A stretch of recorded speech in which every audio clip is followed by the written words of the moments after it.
my knees from my back, I have to do this. And then the left switches, but it's still my left. Go to my left, okay? If you're like this and you're doing this, and then with this is not gonna work. Your hips have to come up, because your hips tilt their weight also forward. John gets here. This is typically done, okay? And I'm twisting here. Yes. Okay.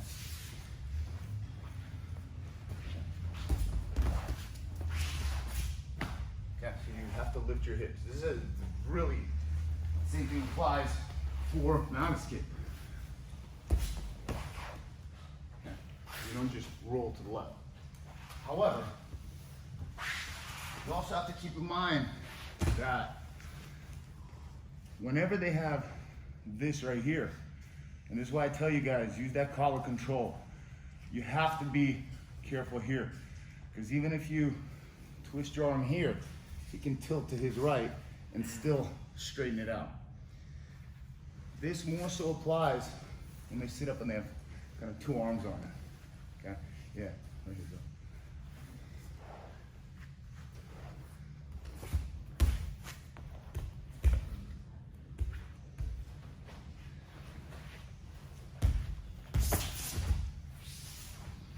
Have the collar control, it's stuck in the screw, which is what you have to be aware and recognize, because whenever this happens, I'm going to do the same thing, and I'm going to double it up with my hand, and I'm going to keep my elbow in right here, because when that leg goes over my head, okay, I don't want him to cross the feet outside of my shoulder, okay, so I want to be here. The thing that I understand here is John's right hand is controlling my hand. That means that John's got no base to his right. I'm gonna walk my hips away. I'm gonna roll up, and I'm gonna up, and I'm gonna pin his hip. So go here. Come on up. And get here. It's a really simple escape if you understand these mechanics.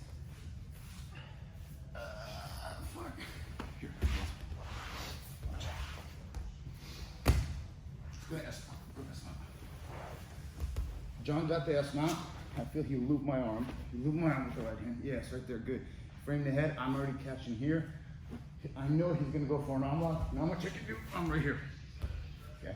On denying him The ability to cross his feet. Put over. Okay. And I know that this elbow, he's fed the right one, meaning he's right.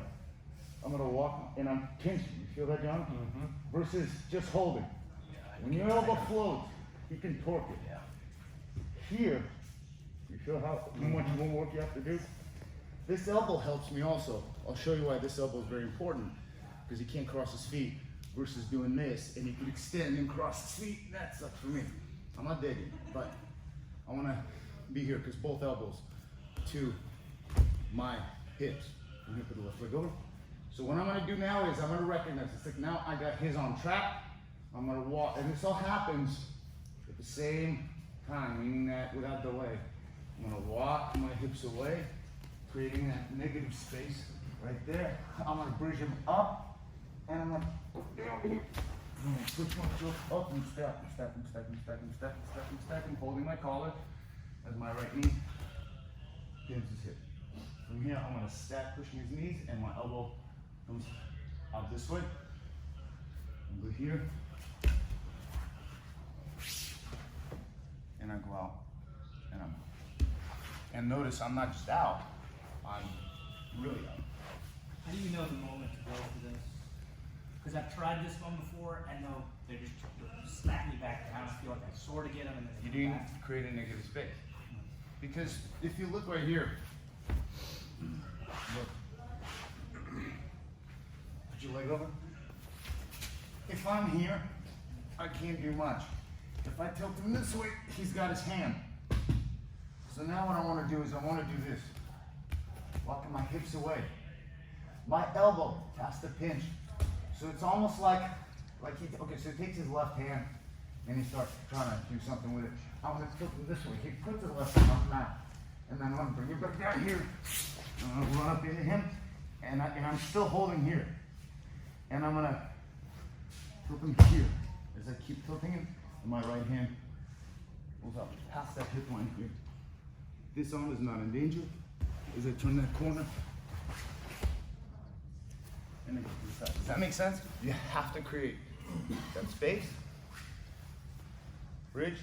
And crunch and come up. Now, if you notice, my hips turn the same way as we did when we were running to the left. My hips turn and I'm driving. I want to stack them, okay? Because his arm lock begins to fall apart. Look. So we're here, here, here. Look, here. I'm going to bridge him up so that as I bring him down, right here, my feet drive this.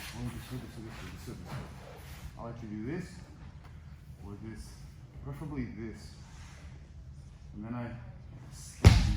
Because if he keeps this like real tight, some guys do here, I don't want him to push me away with your legs. Yeah, even here. Should I push him away? Because his hips are jammed up right here. And from here I can go 1, 2, 3. And this is what I'm going to do.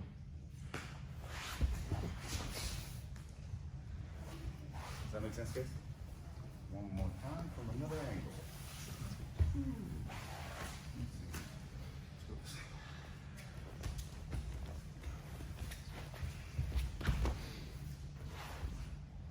Look. I thread it and I keep my elbow down. Good. Look. Look, I can see it's not his left hand that's in. I'll show you what to do with the left hand. I'm going to walk my hips. See, my hips are up. I'm going to walk him to the left, creating that space. I'm going to try to punch him this way as I come down. I have to put this kickstand in his tailbone to neutralize his hips. From here, you have to make sure you can pull that elbow out. I rock him forward and I go 1, 2, 3. Drop. And you go. Does that make sense, guys? If you have questions, let me know. 1, 2, 3. Everybody's attacking bottom person's right arm. And the right arm, you're grabbing your own collar, and your left hand is at the wrist. And both of your bottom elbows go to your hips.